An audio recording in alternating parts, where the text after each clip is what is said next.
welcome. I'm Keith Albritton alongside Justin Lee. Yeah, I'm excited to be here. It's going to be good. Kind of get to know us and who we are, how we do business. We're going to talk all things mortgage. We're going to try to cover everything, Justin. So, Loans for homes. Loans for homes. Well, hey everyone, it is Friday and welcome to the Loans for Homes show. As you can see today, we've got three of us. We've got a special guest that we're going to introduce here in just a second. But we are coming into the Thanksgiving week next week, and we thought we would take a minute just to say maybe what our favorite food is for Thanksgiving. And Justin, you go first. What's your favorite food? I love to have a good honey-baked ham or any sort of ham that's done, so it's my favorite Thanksgiving treat. All right, ham. We were just talking, I think, ham, we like ham a little bit better than turkey. No doubt. All right, and guys, this is Jason Plum. Again, we'll introduce him formally here in a second, but Jason, what's your favorite food at Thanksgiving? I'm a stuffing guy. My mother-in-law has a fantastic recipe, which my wife, who's a tremendous cook, has adopted over the years, and I live for the stuffing. The day of and for days after. Okay. I'm going to go with sweet potatoes, but not just sweet potatoes. They have to have, the brown sugar, the syrup, the pecans, the coconut. I can't just do plain sweet potatoes. So I'm going to go with those that are all decorated up almost like a dessert. That is a dessert. You can't taste sweet potatoes at all. And there's nothing wrong with that. No. So anyway, we're thankful for everything, guys. We hope you enjoy your Thanksgiving holiday next week as we dive in. So let's talk real quick about what happened yesterday with the Fed. The Fed, we knew the Fed was shut down, so they have been delaying employment numbers and other things that are coming out that affect the market itself. So they released September's employment numbers yesterday. The consensus was that there would be 50,000 jobs added when in fact it came in at 119,000 jobs added, guys. So a big miss. We're used to seeing these big misses. It seems like every time something like that happens, the numbers get revised down a month or two after the fact. So we don't know how much weight they carry. The jobs that were added, guys, 43,000 of those jobs were healthcare positions, 37,000 were in bars and restaurants, and 22,000 were government jobs. So not a lot of that was related to the economy in itself and affects things in the economy. So, when normally what happens when the employment numbers come in really good, that affects us in a negative way, right? Well, today, what also happened, which is very confusing, is that the unemployment rate actually rose to 4.4% from 4.3%. So that actually counteracted those good jobs. So 4.44, I think. So 4.44. Yeah, and once it gets to 4.5, it's a new ball game, right? And so we're just right there from that happening. But with the numbers, the employment numbers coming in like they did, guys, 119,000, the chances of the Fed cutting rates in December slim to absolutely none. And what's going to happen, it makes things even worse. December 10th is the Fed meeting. December 16th is when the job numbers for October and November will be combined and they'll be released. So even if they're worse, it's going to be too late. Well, that's the biggest problem is those numbers are coming out after the Fed meeting because I think they'll revise down this month. So yeah. So, I would say if I had a coin, I'd flip it right now. Somebody says, hey, what's the market going to do? What a rate's going to do? I would flip the coin and say, your bet, heads or tails. It's just all over the board right now. So stay tuned, right? We always say that. So today we want to welcome Jason Plum. Jason, welcome to the show. Thanks for having me. Appreciate So guys, we've known Jason for a long time, and Jason came to us. He's been in the industry for a long, long time. He came from a local bank here in town that is well known for dealing with athletes, celebrities, sports and entertainment arena. So Jason joined us about what? It was July, so Okay. 4 months ago. Gotcha. So he helped spearhead the sports and entertainment division of Rate.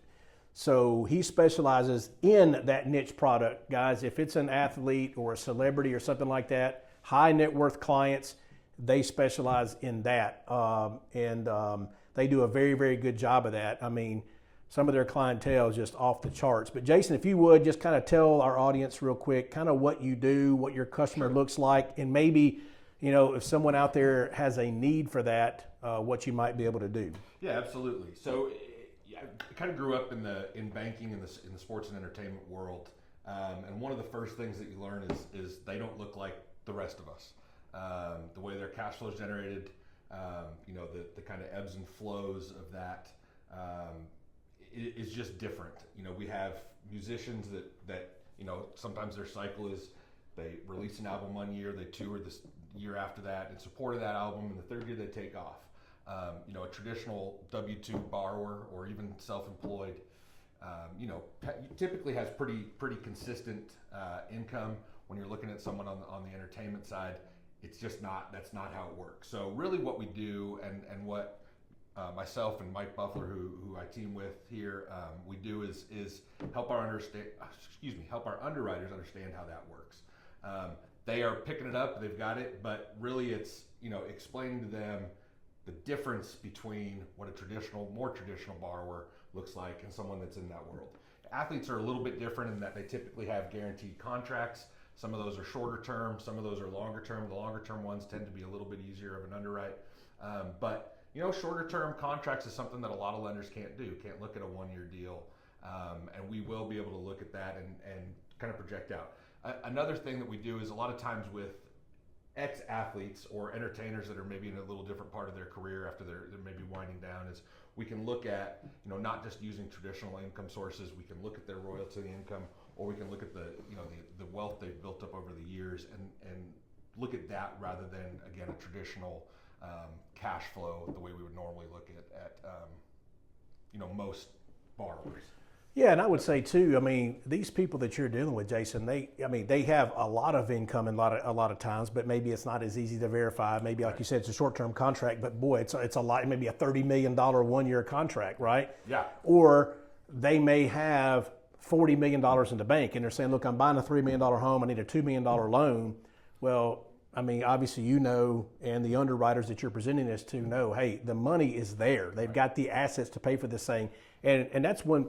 On the traditional side of mortgages, that's one thing that's been frustrating for us over the years before these products were created, is like, look, they do have the funds to go pay the cash for the house 10 times over. And they say, well, hypothetically, maybe they go to Vegas this weekend, they blow every bit of it, and they can't do that. But those folks, in your case, there are money managers out there that are taking care of these folks' money, and they're making sure these loans are getting paid. Yeah. So typically, our relationships with the people that we work with are the business managers. It's money managers, business managers, financial advisors on that side. And we really rely heavily on those relationships and those people that we've realize that we can rely on their word, what they're telling us over the years. But some of the stuff that we can do, is like a P&L deal versus a traditional where we underwrite to tax returns or W-2s. I always joke that it's easy when I walk in the door to underwrite me because I'm a W-2 employee and I get paid what I get paid.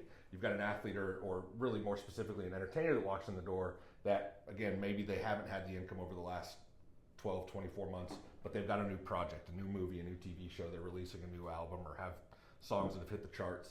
And we can look at a P&L deal where we're looking at really just the last 12 months, what they're generating, and we get that directly from the business manager or the CPA, financial advisor, where it's a third party, but it's something we can rely on to underwrite to that versus having to go back and dig into the tax returns where maybe there's not as much there as there had been in the past. And again, to the wealth side of things, there's certainly assets that we can look at that really don't require any income at all. We're really just looking at what they've accumulated wealth-wise over the years, liquidity-wise specifically, and underwriting to that versus their income or lack thereof at that point. Interesting. So let me ask you this. With the introduction in college sports now, right, with name, image, and likeness, NIL, we've all heard the term NIL, and some of these college players are making big bucks now. Are you guys starting to see some of that now enter the market? We are. It's become a much bigger ask. A lot of these athletes are now hiring agents and business managers straight into college. They're coming out, they're 18 years old, hiring people, doing it the right way, hopefully on the front end where they're setting themselves up for long-term wealth, regardless of what their career beyond college looks like. Those managers are a lot of times advising these clients to buy something that's going to kick off recurring cash flow, so an investment property maybe, or something for them to live in that they can rent in once they're out of college. But in that instance, we are looking at NIL contracts. We've underwritten to those specifically and had really no issue.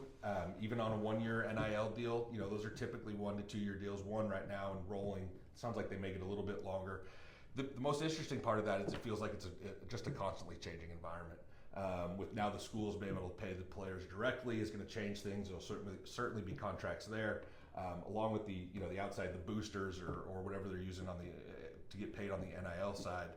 But it's something that we are now underwriting to. We've closed a couple of those this year to NIL athletes. It really, it's a real source of income, and a lot of these athletes are making significant dollars. I don't think the formal number ever came out, but they talked about Cooper Flagg was making more at Duke in his last year from NIL than he was going to make in his first year as an NBA pro. Wow. Which is it's incredible. So it's real income. It's a real source. And again, it's giving these kids access to funds, and hopefully, they're hiring someone that can guide them, so that's really long-term wealth, but something that we can certainly look at and have. Well, I sure wish they would pay us in high school back when I used to play. No doubt. Yeah, would have been pretty good, right? I don't know what I would have been worth back then, $25, $30 a month. Absolutely. I don't know. Anyway, great information, Jason. Thank you so much for sharing. Thanks for coming on the show today. And guys, if you know somebody that's a high net worth client, or they're in the athlete arena, they're in the entertainment industry, give them a call, Jason Plum, and he can certainly help you out. They've got some tools in the toolbox that are just mind-blowing in what they're able to get done. Anyway, Justin, anything you want to add to today? No, I don't think I can beat that. So, again, sports and entertainment, guys, we've got a new division here at Rate. It's very exciting. We've got a trophy room here in the office. It's very cool. Some of the jerseys and accolades of some of the clientele. It's good stuff. But anyway, hope you guys have a good Thanksgiving. Remember to like and subscribe, and we will see you next time.